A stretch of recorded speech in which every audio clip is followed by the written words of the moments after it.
जय श्री राम दोस्तों। Welcome to my YouTube channel Ved academy with Amit. आशा करता हूँ आप सभी लोग स्वस्थ होंगे, मस्त होंगे और व्यस्त होंगे। प्रभु श्री राम आप सब पर अपनी कृपा बनाए रखें और आशीर्वाद प्रदान करें। आप लोगों से निवेदन करना चाहूँगा कि आपके लिए इतनी मेहनत से जो करंट अफेयर तैयार किया गया है उसको आप शुरू से लेकर अंत तक देखें ताकि आप उसका लाभ उठा सकें। तो आइए शुरू करते हैं। आज का हमारा पहला प्रश्न है। आज का पहला प्रश्न है, अंतर्राष्ट्रीय गरीबी उन्मूलन दिवस कब मनाएगा? तो ये दिवस मनाया गया अपना 17 अक्टूबर को। ठीक है, इसके बारे में और देखते हैं। संयुक्त राष्ट्र महासभा ने 22 दिसंबर 1992 को इसका प्रस्ताव पारित किया था। कब प्रस्ताव पारित किया था? 22 दिसंबर 1992 को, जिसके फलस्वरूप पहला अंतर्राष्ट्रीय गरीबी उन्मूलन दिवस 17 अक्टूबर 1993 को मनाया गया।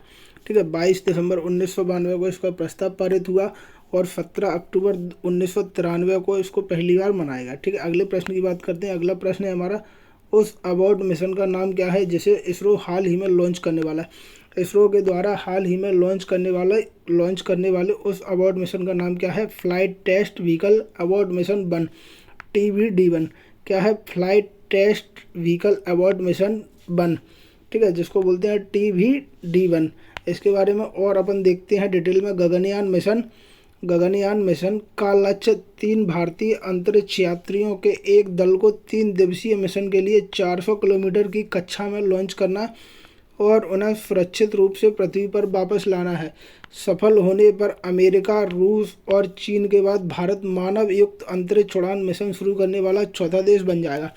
इसी के साथ भारत गगनयान मिशन को लॉन्च करने वाला है, जिससे संबंधित प्रश्न है हमारा। ठीक है, अगले प्रश्न की बात करते हैं। अगला प्रश्न है हमारा, पहला यूरोपीय देश कौन सा होगा जहां IIT कैंपस शुरू किए जाएंगे? तो वो अपना देश होगा ब्रिटेन। ब्रिटेन में IIT कैंपस शुरू किए जाएंगे। ब्रिटेन में खुलेंगे IIT कैंपस और भारत में खुलेंगी ऑक्सफोर्ड और कैम्ब्रिज की ब्रांच। किस किस की? भारत में खुलेंगी ऑक्सफोर्ड और कैम्ब्रिज की ब्रांच और ब्रिटेन में खुलेंगे IIT कैंपस। दोनों देशों के एक दूसरे के साथ साझा वो होंगे जिसमें स्टूडेंट एक दूसरे के साथ पढ़ पाएंगे और ज़्यादा से ज़्यादा जानकारी जुटा पाएंगे। ठीक है, अगले प्रश्न की बात करते हैं। अगला प्रश्न है हमारा, अंडर-20 वर्ल्ड जूनियर रैपिड शतरंज 2023 का चैंपियन कौन बना है? तो एक चैंपियन बना है ग्रैंड मास्टर रौनक सावधानी। कौन है? ग्रैंड मास्टर रौनक सावधानी। इनके बारे में अपन डिटेल में देखते हैं। रौनक ने 13 साल की उम्र में ग्रैंड मास्टर की उपाधि प्राप्त की थी। ठीक है, वह इतिहास में 9वें सबसे कम उम्र के शतरंज खिलाड़ी और ग्रैंड मास्टर बनने वाले 14 सबसे कम उम्र के भारतीय व्यक्ति हैं।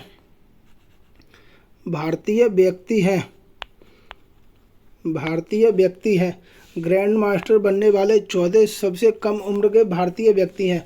शतरंज में वर्ल्ड चैंपियन के बाद ग्रैंड मास्टर सर्वोत्तम खिताब है। ग्रैंड मास्टर सर्वोत्तम खिताब किसका है? शतरंज का। विश्वनाथन आनंद साल 1988 में भारत के पहले ग्रैंड मास्टर बने थे। कौन? भारत के पहले ग्रैंड मास्टर थे विश्वनाथन आनंद।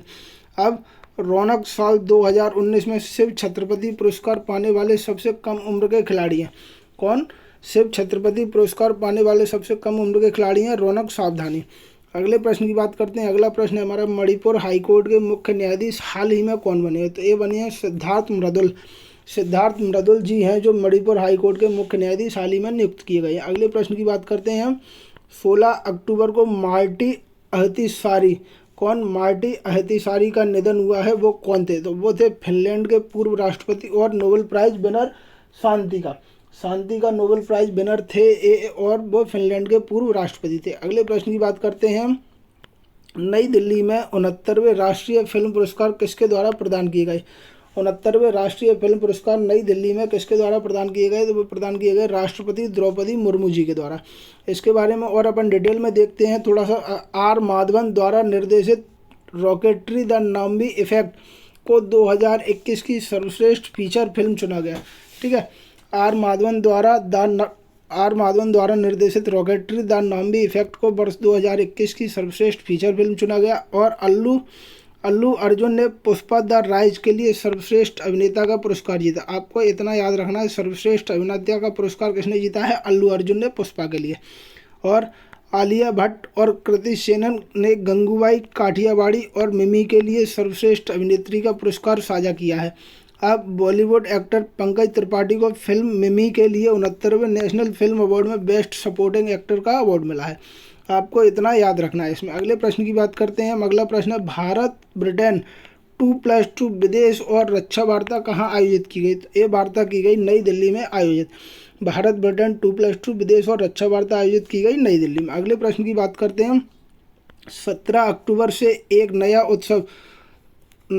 उत्सव उद्यम ताज कार्निवल कहाँ शुरू हुआ है? कौन सा ताज कार्निवल कहाँ शुरू हुआ है? तो वो शुरू हुआ है अपना आगरा में। अगले प्रश्न की बात करते हैं हम। साइकी नामक अंतरिक्ष यान किसने लॉन्च किया है? साइकी नामक अंतरिक्ष यान किसने लॉन्च किया है? तो वो लॉन्च किया है अपना नासा ने। किसने लॉन्च किया है? नासा ने। यह यान क्षुद्रग्रह मंगल और बृहस्पति के बीच सूर्य की परिक्रमा करता है। कहाँ करता है? मंगल और बृहस्पति के बीच सूर्य की परिक्रमा करता है। अगला प्रश्न है हमारा, डंपा टाइगर रिजर्व किस राज्य में है? डंपा टाइगर रिजर्व किस राज्य में है? तो डंपा है अपना मिजोरम में। मिजोरम में डंपा टाइगर रिजर्व है। अगला प्रश्न है हमारा, प्रथम हॉकी इंडिया सब जूनियर पुरुष और महिला वेस्ट जोन चैंपियनशिप 2023 किसने जीती है? प्रथम हॉकी इंडिया सब जूनियर पुरुष और महिला वेस्ट जोन चैंपियनशिप 2023 किसने जीती है? तो वो जीती है अपनी हॉकी मध्य प्रदेश ने। मध्य प्रदेश हॉकी की जो टीम है उसने ये सब जीता है। अगले प्रश्न की बात करते हैं। अगला प्रश्न हमारा, हाल ही में अंतर्राष्ट्रीय ओलंपिक समिति ने अंतर्राष्ट्रीय ओलंपिक कमेटी सदस्यों के रूप में समिति में कितने उम्मीदवारों को मंजूरी दी है? तो उन्होंने दिए 8 उम्मीदवारों को मंजूरी इसके लिए। ठीक है, अगले प्रश्न की बात करते हैं हम। अगला प्रश्न है हमारा, हाइफा बंदरगाह कहाँ स्थित है? हाइफा बंदरगाह अपना इजराइल में स्थित है, क्योंकि अभी इजराइल और हमास के बीच युद्ध हो रहा है, इसीलिए इस बंदरगाह से व्यापार वगैरह जो होता है उसके लिए ये प्रश्न अपना इम्पोर्टेंट है कि हाइफा बंदरगाह कहाँ स्थित है। वो है अपना इजराइल में। आज का हमारा आखिरी और अंतिम प्रश्न हैगा, एक्सप्रेस वे या हाईवे मैन ऑफ इंडिया किसे कहा जाता है? Express way man of India या हाईवे मैन ऑफ इंडिया किसे कहा जाता है? तो ये कहा जाता है नितिन गडकरी जी को, क्योंकि इन्होंने भारत में सर्वाधिक हाईवे बनवाए हैं, इसीलिए इनको एक्सप्रेस वे या हाईवे मैन ऑफ इंडिया कहा जाता है। इनके जीवन के ऊपर एक बायोपिक बन रही है, जिसके कारण एक चर्चा में है अभी। आशा करता हूँ आप सभी लोगों को करंट अफेयर आज का पसंद आया होगा। ऐसे ही करंट अफेयर डेली प्राप्त करने के लिए हमारे साथ चैनल के साथ जुड़े रहें और बने रहें। अंत तक, बिल्कुल अंत तक देखा करें, क्योंकि आपके लिए बहुत मेहनत से तैयार किया जाता है। ठीक है, अगर आपको चैनल अच्छा लगा हो और करंट अफेयर अच्छा लगा हो तो प्लीज़ चैनल को लाइक करें, शेयर करें और सब्सक्राइब करें। बहुत बहुत धन्यवाद आपका। मिलते हैं कल नए करंट अफेयर के साथ, तब तक अपना ध्यान रखें। धन्यवाद।